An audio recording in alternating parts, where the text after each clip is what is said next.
Hai, Assalamualaikum warahmatullahi wabarakatuh dan salam sejahtera.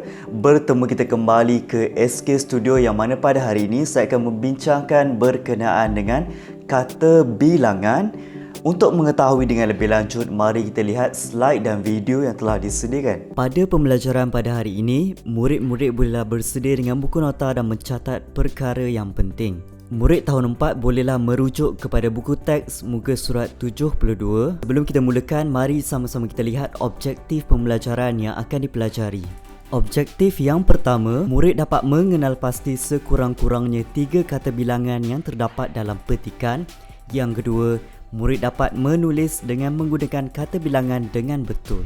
Pengenalan kata bilangan. Kata bilangan ialah kata yang menunjukkan bilangan ataupun jumlah. Selain itu, menentukan sesuatu benda mengikut bentuk, rupa, saiz dan sebagainya. Berikut merupakan perincian jenis kata bilangan.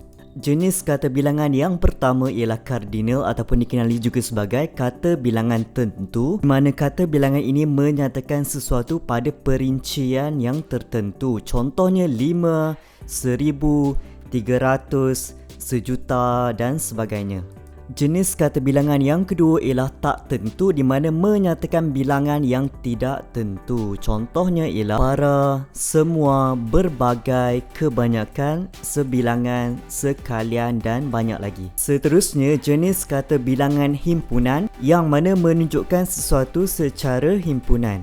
Misalnya bertiga-tiga, beratus-ratus, berpuluh-puluh dan sebagainya. Jenis yang keempat ialah kata bilangan pisahan, di mana ianya menyatakan sesuatu satu persatu ataupun secara berasingan. Contohnya setiap, masing-masing dan tiap-tiap. Jenis kata bilangan terakhir ialah pecahan, di mana menunjukkan sesuatu yang berupa pecahan. Misalnya separuh, setengah, suku, sepertiga, 1/4 dan banyak lagi. Kita beralih kepada contoh ayat menggunakan kata bilangan kardinal ataupun tentu. Indikator kotak yang berwarna kuning ialah kata bilangan, kotak berwarna oranye ialah penjodoh bilangan dan yang terakhir, kotak yang berwarna merah cambu ialah kata nama. Hal ini kerana kata bilangan, penjodoh bilangan dan kata nama sering digunakan dalam ayat dalam kadar berturutan. Contoh ayat yang pertama ialah pemancing itu membawa 2 bentuk mata kail ketika pergi memancing di sungai.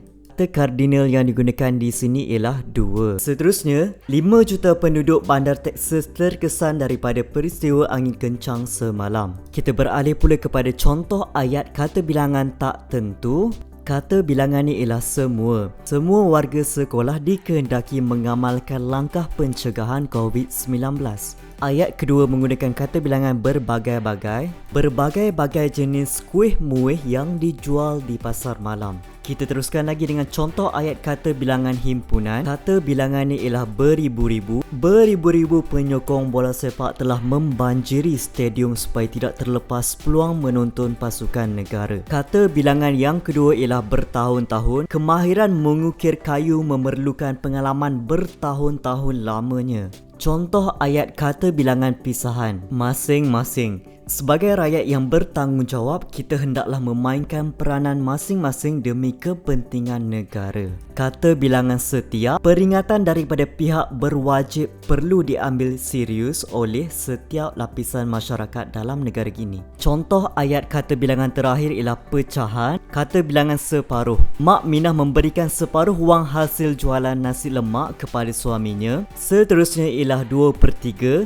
2/3 daripada keseluruhan penduduk dunia kini telah mencapai literasi teknologi yang tinggi. Murid-murid boleh terus merujuk pada buku teks muka surat 72. Tajuk yang kita akan pelajari pada hari ini ialah Pusaka Bangsa. Hadif mencari maklumat tentang seni tari dabus daripada internet. Dia perlu membentangkan tugasan itu pada hari esok. Tugasan kita pada hari ini ialah mengenal pasti kata bilangan yang terdapat dalam petikan. Kita baca bersama-sama. Tarian dabus ialah tarian tradisional yang berasal daripada negeri Perak. Tarian ini dipersembahkan sejak beratus-ratus tahun dahulu. Beratus-ratus menunjukkan kata bilangan kardinal ataupun tentu. Dabus terdiri daripada beberapa peralatan muzik seperti rebana, gong dan buah dabus. Beberapa menunjukkan kata bilangan tidak tentu.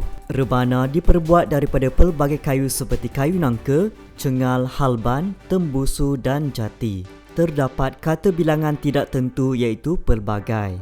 Kayu-kayu ini keras dan tahan lama. Untuk mempersembahkan tarian dabus, sekurang-kurangnya 3 orang diperlukan iaitu pemain rebana, pemain gong dan penari. Kata bilangan kardinal iaitu 3. Namun begitu, untuk lebih meriah, sekurang-kurangnya 7 atau 8 pemain diperlukan. Kata bilangan kardinal iaitu 7 dan 8. Dalam sesuatu persembahan, sekiranya tanpa penari, kesenian ini tidak dipanggil dabus tetapi dipanggil bardah. Untuk seseorang itu mahir dalam kesenian dabus memerlukan masa lebih kurang 6 bulan. Kata bilangan kardinal 6. Namun begitu, seseorang yang berlatih menari memerlukan lebih kurang sebulan sahaja. Sebulan merupakan kata bilangan himpunan. Setiap pemain dabus perlu pandai memainkan semua alat muzik dan pandai menari. Setiap merupakan kata bilangan pisahan. Hal ini dikatakan demikian bagi memastikan masalah mencari pengganti tidak timbul dan mengganggu kelancaran persembahan. Dabus merupakan tarian tradisional yang unik. Tarian ini dipersembahkan dalam adat istiadat Melayu seperti adat perkahwinan, berkatan dan berendoi. Sebahagian daripada masyarakat dahulu menganggap tarian ini untuk golongan berada kerana dimainkan di istana. Sebahagian merupakan kata bilangan tidak tentu. Tarian ini perlu dipelajari oleh generasi kini bagi memastikan pusaka bangsa ini terus kekal dan dipelihara sepanjang zaman. Perkataan yang digariskan merupakan kata bilangan yang perlu kamu tentukan apakah jenis kata bilangan tersebut. Setakat ini sahaja pembelajaran kita. Semoga bertemu lagi pada video yang akan datang. Dengan penjelasan dan penerangan yang telah diberikan sebentar tadi, diharapkan dapat memahamkan kita berkenaan dengan kata bilangan. Sebarang cadangan penambahbaikan maupun komen bolehlah tinggalkan di ruang komen di bawah. Sekian, terima kasih. Assalamualaikum.